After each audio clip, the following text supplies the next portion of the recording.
Parlamento Nacional hoje o Ministério Interior atu recruta segurança civil casual e o município Covalima onde assegura patrimônio Estado.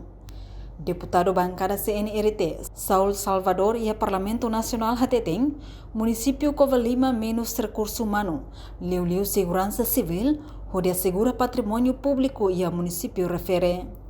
Também representante povo ne o Ministério Interior atu recruta segurança civil casual Sira, no nebele coloca e aeroporto internacional comandante em Cefidas Valentil, Kairala Sanana Guzmão, sua iniang nebe precisa segurança emana em no ia ponto entrada, mota máximos precisa segurança hamutuk na ingronolo Racing 5. Segurança, guarda segurança, atu insama ka segura patrimônio público Sira e a município. Sira e aneva pedido mais hoje anessa aeroporto internacional comandante em chefe das Valentil, Kairala Sanana Guzmão, né quase 6 pessoas precisa segurança aneva. Pois ponto entrada Motamasi, né mas precisa 6 pessoas.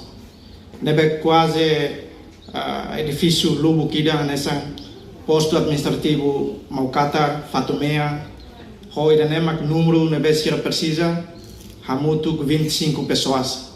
Ida ne competência Ministério Interior nia, para o insamak buka solução, recruta tan casuais sira para preencher vaga ida ne hodi, bela segura edifício público sine, bela halo controlo.